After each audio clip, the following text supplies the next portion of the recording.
น้องเอ้ยจะว่าบ่เห็นน้องตุ่มลายมือแล้ว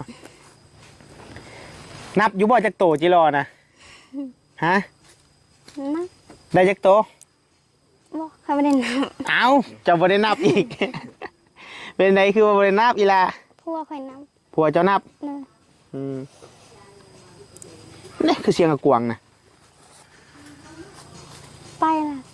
แม่นบ่เอิ้นไม่ดูเอิ้นไม่ดูบ่ไปแล้วบ่คือเสียงกวางนำกินนะเสียงบ่แม่นบ่พ่อกับแม่บ่ได้มายามบ่น้องตุ่มบ่ได้มาผัวเพิ่นไปกินอย่างพลาเกือบบ่เจอกันเนาะไอ้พ่อน้องตุ่มถ้าจะไปไว้นี่ก็นี่น้อยนึงกะบ่เจอกันแล้วพี่น้องเอ้ยวิลีมากก็บ่เจอกันแล้ว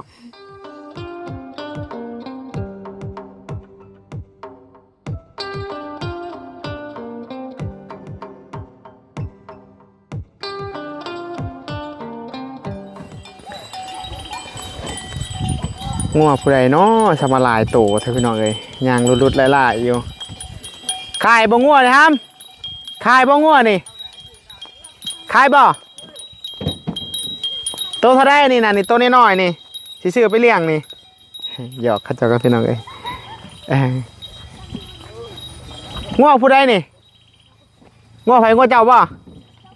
แม่นบ่แม่นของเจ้าบ่ยิ้มพี่น้องเอ้ย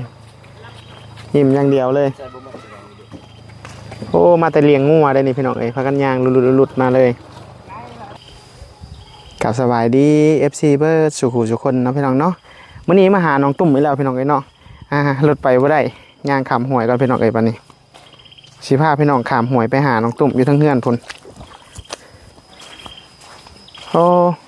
รถมามันค่าอยู่นี่พี่น้องเอ้ยอยู่ในหมู่บ้านของเขาเจ้านี่งัวหลายเด้บางกินนี่เป็นผงเลยพี่น้องไอ้ต้นไปก่อนอันนี้ดินทรายตัวนี้ฮะน้ำห่วยมันไหลมาแล้วมันสะขี้ดินทรายมันมาโฮมอยู่นี่พี่น้องเอ้ยนี่มาโฮมอยู่นี่ลายเติบผู้แลตกนาแรงผู้แลจังสิได้ไปได้มาได้ปกติพี่น้องไปเดี๋ยวสิพาไปหาน้องตุ่มพี่น้องเอ้ยเดี๋ยวสิพาย่างเดินทางกันไปถึงพุ่นแหละไปตามทางนี่เรื่อยๆพี่น้องสิพาเมียไปกรีดยางพี่น้องเอ้ยโอ้เมียก็เฮ็ดบ่เมียไปเอาพื้นโอ้เอาสบายดีมาพอดีเลย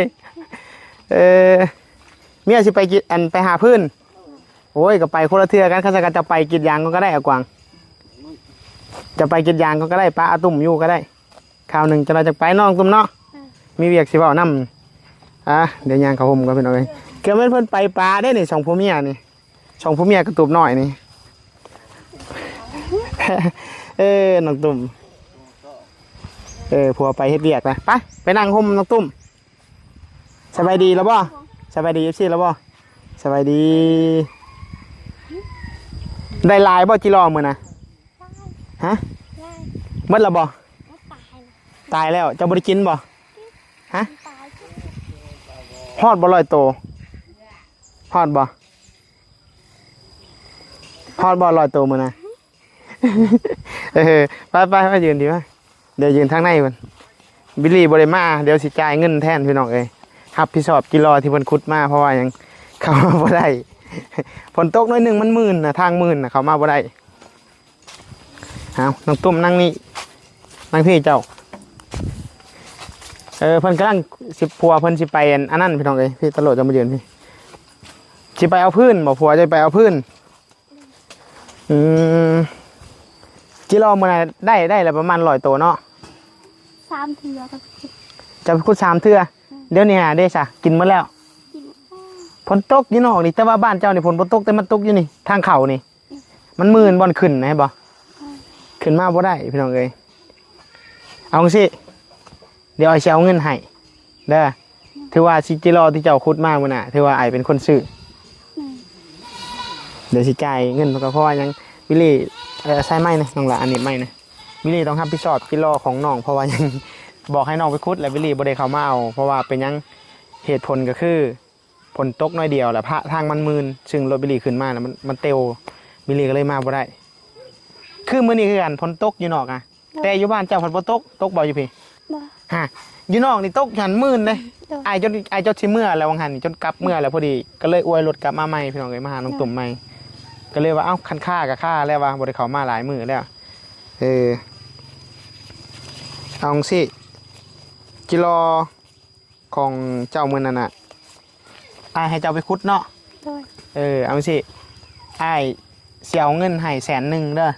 ถือว่าเป็นค่ากิโลที่ไอ้ซื้อน้ำเจ้าที่ว่าไว้พี่น้องเลยแต่ว่าบิลลี่บริกินนะเพราะว่าเป็นข้อพิดของเขาเองเขามาบ่ได้พี่น้องเลยหนึ่งมารถบ่มีโควินแน่รถต่ำแน่มันก็เลยเขามามันก็เลยอยากค่าหน่อยนึงอ้าวอันนี้เงินค่ากิโลที่ไอ้จ่ายให้เด้อที่ไอ้ไปคุดมื้อนั้น ผัวไปแล้วบ่ฮะไปแล้วกวางไปแล้วกวางไปแล้วจะลองเอิ่นมึงดูเอิ่นแห้งยืนเอิ่นอยู่นี่แหละ อะกวงไป ไปแล้วเจ้าสิไปเอาพื้นหมดล่ะ โดย มือได้ที่ผัวเจ้าว่างกับเจ้าว่างมือได้ที่เจ้าว่าง2 คนพวกเจ้า วันอาทิตย์ ขอคันวันอาทิตย์นี้ว่างวันมือบ่คันวันอื่นนี่ได้จะไปกินยางพารา โดย ไปทุกมือเลย โดย น้องตุ้มได้จ้ะ ให้ ผู้นี้นะพี่น้องเลยน่าจะไปพร้อมกันกับผัวลักษณะแบบว่า คือสมมติว่าเล่านี่ผัวออกไปกินยางพารานี่เล่ากับชิบอยู่เฮือนคือกันเล่ากับชิออกไปหาพื้นหาหยังได้พี่น้องเลยน้องตุ่มนี่แม่นบอลน้องตุ่ม โดย ได้ยังกินข้าวอีลามื้อนี้ ชิมหน่อไม้ แกงหน่อไม้เบิ้ลแล้วบอกแกงหน่อไม้ หมด ฮะ หมดแล้ว หน่อไม้มันหายากบ่ยากบ่ เนี่ย หน่อไม้อยู่พี่นะใหญ่บ่ซ้ำได้บ่ซ้ำแขนนี่ ได้ ฮะ ได้ มีอยู่บ่ มีหมดเขาไปหา อ๋อหมดเขาไปหาแล้วพี่น้องเลยคือว่าเขาจะไปหาอยากเบิดแล้ว อันตูบน้อยๆนี่ของผู้ใดอันนี้ฮะบ่ เด็กน้อยลิ้น เบิ่ง เขาลิ้น ตูบน้อยๆนี่ของผู้ใดนี่พี่น้องเลยเบิ่งนี่เด็ก นึกว่าตูบน้องตุ่มไปตั้งหันพ่อแม่นบ่น้องตุ่มนึกว่าของเจ้ากับผัวใหญ่ตูบไม่ล่ะ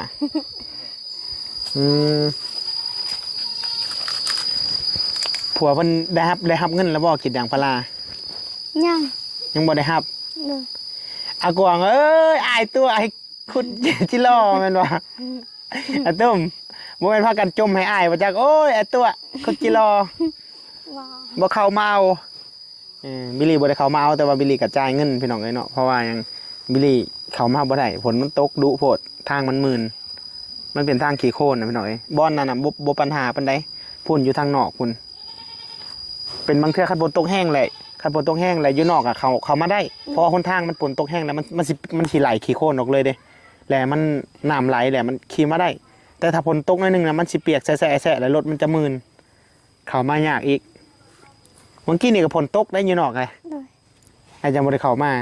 พุ่นไอ้จนลบเมื่อแล้วพุ่นลบเมื่อฮอดพุ่นแล้วแล้วกลับมาอีกเลยกลับมาอีกน้องเอ้ยจะว่าบ่เห็นน้องตุ่มลายมือแล้ว นับอยู่บ่จักโตจิรอนะฮะ นับ ได้จักโต บอกเขาไม่ได้นับ เอ้าเจ้าบ่ได้นับอีก เป็นไดคือว่าบ่ได้นับอีล่ะ พวกคอยนับ ผัวเจ้านับ เลย นี่คือเสียงกระกวางนะ ไปละ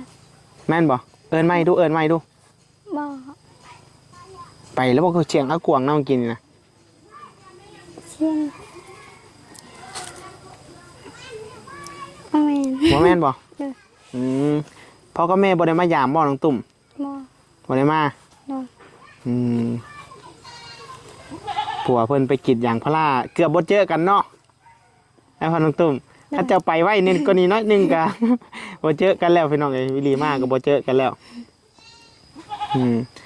ได้เงิน100,000พี่น้องเอ้ยเนาะวิลีให้มื้อนี้ก็ถือว่าให้น้องถือว่าค่าจิรอเพิ่นนั่นแหละเจ้าอยากได้บ่หน่อไม้สิเอาให้อยากได้บ่หน่อไม้ ทำไม จะกินบ่หน่อไม้ข่อยมีลายได้หน่อไม้ข่อยมีลายได้อยากได้บ่ ได้ ฮะเอาแนมดีๆที่ไรน้องตุ่มอยากได้บ่ พิ่นจะเขินๆหน่อยหนึงพี่น้องเอ้ยผัวเพิ่นบ่อยู่ น้ำมันจะว่าหลาย หลายเป็นกระสอบพุ่นจะได้บ่กระสอบหนึงหน่อไม้ข่อยมีได้เป็นกระสอบพุ่นได้ นะ ซ้ำเจ้าจะกินซ้ำเจ้าจะกินตอนแรกเจ้าได้แนวกินแล้วบ่ ว่าไม่ บ่มีอืมบ่มีเดี๋ยวจะน้อย เดี๋ยวพี่น้องเอ้ยเดี๋ยวจังน้อยเพิ่นแหละสิเอาหน่อไม้ให้เพิ่นพี่น้องเอ้ยเดี๋ยวเบิ่งก่อน บ่น้องตุ่มอยู่บ้านผัวเจ้านี่กันเดี๋ยวนี้เขาก็ได้แบบพวกกลางคืนสัตว์ป่าสัตว์หยังเขาเจ้าก็ได้อยู่บ่พวกผ่านพวกหยังก็มีอยู่บ่มีคนได้อยู่บ่บ้านเจ้า ได้ แถวนี้เขาเจ้าจะล่าสัตว์ป่ามากินนะพี่น้องเอ้ยแต่มันจะหายากของป่ามันจะแพงอยู่พี่แต่ว่าบางบ้านกะพี่น้องเอ้ยเนาะเขาก็บ่ค่อยหาเลยแต่ว่าบางบ้านอยู่คืออยู่ตอนนี้มันก็วิริสิถามมันเป็นชวนยางพาราเบิดแล้วนะบ่เข้าใจว่าอยู่มันยังมีบ่ไอ้แรกก็ไปกินยางพาราคือกันมันบ่ โดย ม ไป เมียเราไปใส่เนี่ย ช่วย เมียเราอยู่เฮือนมีแต่น้องตุ่มอะไรพี่น้องเอ้ยเนาะไปน้ำพัวไปคู่มือบ่ล่ะคันไปน้ำพัวนี่ โดย ไปทุกมือเลยฮะ ไปเก็บคือ มือไม้จังไปบ่เป็นหยังผูกบ่เบิ่งพื้นเจ้าบ่ไกลหลายหนึงผู้เต็มตารางแล้วพื้นเพิ่นพี่น้องเอ้ยว่าน้องตุ้ม หรือว่าอยากไปน้ำผัวชื่อว่าอยากย่างน้ำหลังผัวชื่อว่าน้องตุ้มผัวว่าไปเลยย่างน้ำหลังผัวฮะให้อยู่ทั้งเงินเจ้า แมว ฮะ แมว เจ้าเลี้ยงแมวบ่ บอกแมวเพื่อนแท้ เอามันขึ้นไปหยัง ตัก ไปหาน้ำกินบ่น้องตุ้มพี่น้องเอ้ยโดนเลยบ่ได้เจอกันเอาแบ่ไปนะ แม่คนอยู่บ้าน โอ้นึกว่าแบ่เจ้าแม่นบ่ อืม ได้พี่น้องเอ้ยเป็นยังไงน้องล่ะเขาวกินยังพากันได้อยู่บ่เขาวกินยังมีอยู่บ่ฮะ ยัง ยังอยู่บ่ยังมีพอได้กินอยู่ติ โดย มามือก้อนนี่น้องไปขายหน้ำไม้พี่น้องเอ้ยเขาวกินเบิดน้องตุ่มเครื่องบ่คุมื้อน่ะจิรอเครื่องบ่ป้าโถหลายเติบด้วยเครื่องกระคุอะเนาะไอ้ว่ามีแล้วประมาณ200ตัวเพราะว่าวิลลี่ก็อยากเข้ามาอยู่พี่น้องเอ้ยแต่ว่ามันถึกฝนตกแล้วมันมาบ่ได้พี่น้องเอ้ยฝนตกแล้วมาบ่ได้โอ้วิลลี่ก็ผิดหวังคือกันพี่น้องเนาะกระถากินจิรอคือกันจะกินจิรอน้องตุ่มคือกันอันนี้ก็ฝนตกอีกแล้วพี่น้องเอ้ยเจ้าน้อยนี่ก็ออกเมื่อยากวิลลี่ก็น้องตุ่มพ่อปู่เจ้าไปใส่เขาบ่ค่อยเห็นพ่อปู่เจ้าข้อมือนี่ล่ะ อีเฮือด ฮะ เยือด อยู่เพื่อนเจ้าจะกินน้ำยังได้ซื้อให้กิน น้ำ ฮะจะกินน้ำยังได้ไอ้ซื้อให้กิน น้ำเป็ดชี น้ำเป๊ปซี่โอ้อยู่ห้านนะบ่ โดย ข้าเจ้าขายตุกเท่าไรน้องตุ่มเป๊ปซี่ ตุกเสาพัด ตุก20,000ตุกใหญ่บ่หรือตุกน้อย ง่าย ตุกใหญ่เจ้าสิไปซื้อบ่เดี๋ยวจะเอาเงินให้ไปซื้อบ่ โดย เอาเจ้าไปซื้อเด้อเดี๋ยวเอาเงินให้น้องกันพี่น้องเอ้ยเดี๋ยวไอ้สิถ่ายอยู่นี่เดี๋ยวจะไปซื้อเอาไปซื้อตุก1,000เดี๋ยวคอยสิถ่ายอยู่นี่เด้อ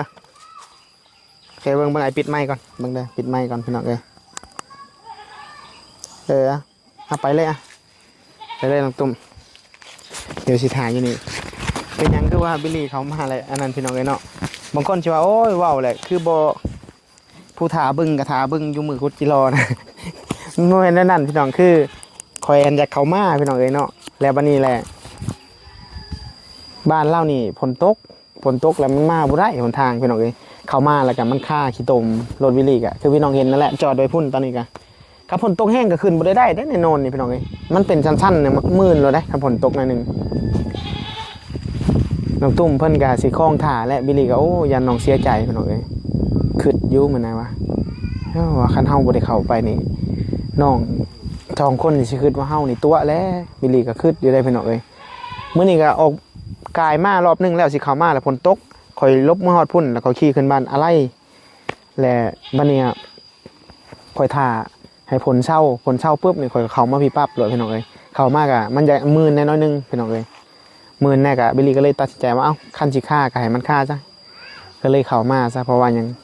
านัดเราไว้หลายมื้อแล้วสิมาเอาจิรอ ก็เลยมาฮอดแล้วก็เลยเข้าใจว่าจิรอเรามันตายแน่แล้วก็เรากินแน่บิลลี่ก็เลยเอาเงินให้น้อง100,000พอน้องได้ซื้ออันอยู่อันกินจนเจือไปในครอบครัวแหละอันนี้ก็ในใจกับพี่น้องเนาะเดี๋ยวนี้มีเวียกให้เฮาเฮ็ดแต่ว่าผัวเราบ่ฮู้ว่าผัวเราเสร็จบ่ขุดดินนะพี่น้องเอ้ยขุดดินเพิ่นจะอิหยังวะเฮ็ดห้องส้วมห้องน้ำจังซี่นะและขุดดินขุดหยังจังซี่นะพี่น้องเอ้ยได้สิให้อากวางไปซอยแล้วก็สิจ้างเพิ่นนั่นแหละบ่ฮู้ว่าเพิ่นจะไปบ่เดี๋ยวบัดเลยสิลองให้น้องตุ้มมาถามเพิ่นเบิ่งก่อนพี่น้องเอ้ยว่าเพิ่นสิไปบ่สิสะดวกไปบ่นะแต่เล่า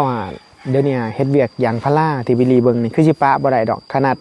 ไปซักให้ซอยบ่เฒ่านั่นก็ยังไปบ่ได้ฮอดเวลานี่ได้ไปรถนี่ย่างลัดเข้าไปเขาชวนยางพาราพี่น้องเอ้ยได้ไปกินยางพาราซอยเขาเจ้าบ่ได้ง่ายดอกเพิ่น2คนนี่ก็เดี๋ยวนี้ก็บิลีก็คิดว่าอยากให้น้องตุ้มมีแนวเฮ็ดพี่น้องเอ้ยเนาะเพราะว่าเราอยู่ละล่าเพราะว่าทั้งผัวเรานะมีเวียกเฮ็ดแล้วมีแต่น้องตุ้มเนี่ยบ่มีเวียกเฮ็ดพี่น้องเอ้ยนั่นแหละบิลีจังว่าเที่ยวแต่เขามาจอบเมืองหนองได้เลยนะแต่เก่าโอ้ย FC คิดฮอดหลายวิลลี่บ่ได้มาหาน้องหลายมื้อ FC คิดฮอดจ้อยๆพี่น้องเอ้ยคิดฮอดน้องตุ้มเนาะในหมู่บ้านของเพิ่นก็สิเงียบๆนั่นนะเพิ่นห่านเป๊ปซี่ตัวเพิ่นถ้าเพิ่นไปซื้ออยู่เทิงพี่น้องเอ้ยคุณห่านตัวภาคเบิ่งพุ่นที่เขาเคยย่างไปนั่นแหละมาแล้วพี่น้องเพิ่นไปซื้อเป๊ปซี่มาแล้วได้กินเป๊ปซี่ตุกนึงนะตุกใหญ่เหลือเงินให้20,000น้องตุ้มกับน้องกวางนี่ก็ผู้หนึงเป็นแนวนึงพี่น้องก็คือน้องตุ้มผัดแนวใดก็ได้คือน้องกวางผัดเราก็เป็นของเราแบบนั้นพี่น้องเอ้ยเฮ็ดเวียกเฮ็ดงานได้กินเป๊ปซี่แล้วน้องตุ้มเอานั่งนี่ล่ะนั่งเลยตามสบายเลยมันมีสัญญาณบ่อยู่บ้านนี้น้องตุ้มโอ้ได้สัญญาณอันนี้ได้เป๊ปซี่ทุกนึงพี่น้องกินหมดอยู่บ่ผู้เดียวนี่บ่ฮะได้หมดกินบ่หมดอ๋อครัวก็กินน้ำอยู่บ่เป๊ปซี่นี่โดยกินน้ำอยู่กินน้น้ำต้มอยู่บ้านจะเขาบ่ได้รับจ้างบ่เดี๋ยวนี้บ่ได้รับจ้างคันสมมุติว่า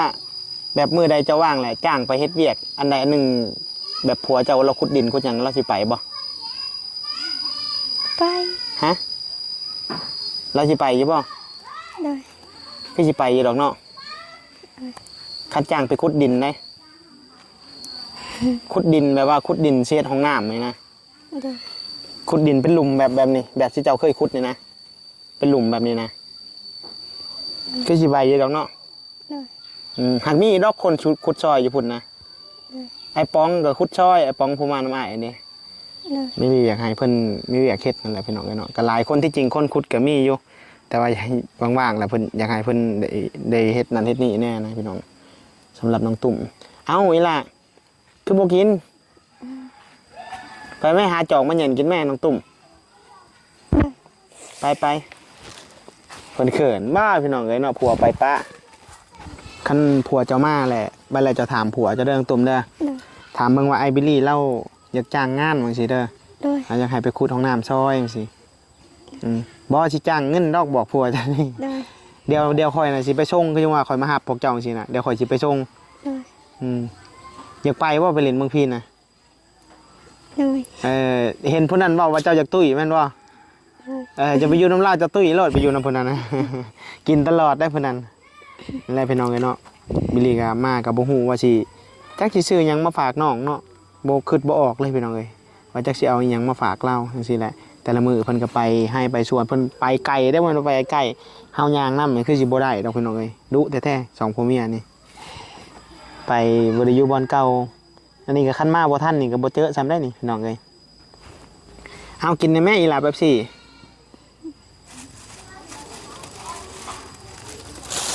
เดี๋ยวนี้บ่ได้แต่งตัวงามเลยได้เดี๋ยวนี้เนาะช่วงอันแรกๆคันยังได้แต่งตัวงามแน่เนาะแม่บ่น้องตุ่มเดี๋ยวนี้อากวางห้ายบ่เรื่องใดๆคือบ่ได้แต่งตัวบ่เจ้าเฮ็ดเวียกหลายแหละเจ้าก็เลยใส่เสื้อเปื้อนๆบ่ได้อ๋อ คันใส่เสื้องามลายหลายอย่างมันเปื้อนมันดำเนาะ เลย อืมอะไรพี่น้องเอ้ยเนาะเพิ่นจังบ่ได้แต่งโตวเพิ่นว่าเอ้าเจ้ามากินน่ะอายกินแล้วได้อายน่ะ เขาบ่ได้แช่ตู้เย็นบ่อยู่พี่ บ่ โอ้บ่ได้แช่ตู้เย็นเป็นยังไงเจ้ายังเจ็บอยู่บ่ท้องน้อยยังเจ้ายังเจ็บอยู่บ่ เจ็บนี่ เจ็บช่วงเฮ็ดเวียกหนักและขนาดนั้นน่ะ เจ็บอันนี้ขันยางเจ็บนี่ คันย่างเจ็บ เลย โอ้ขอยยันเจ้าเฮ็ดเวียกหนักน้องตุ่มเอ้ยยันจะเฮ็ดเวียกหนักบ่แม่นท้องอีกแล้วบ่นี่ว่าถ้าได้ท้องติ บ่ เรียกว่าท้องอีกแล้วพี่น้องเอ้ยเดี๋ยวนี้กินข้าวนี่กินข้าวสารนี่กินไผกินมันบ่กับเพื่อนปู่เจ้า เลย สุเจ้าหากินต่างหาก เลย อืมบ่ได้แบ่งกันเลยบ่แนวกินกันน้องตุ่ม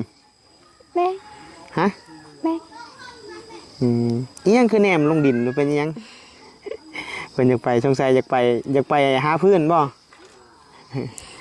เอาพี่น้องกันเนาะมีแต่ว่าเดียวจังสิเข้ามาจอบเพิ่นใหม่จะลองถามอากวางเบิ่งเด้อ เลย ถามอากวางเบิ่งตัวไอ้เว้านั่นแหละสิให้ไปซอยเวียกหาอากวางเพิ่นสิไปบ่เด้อ เลย เอาสบายดีน้องตุ่ม สวัสดี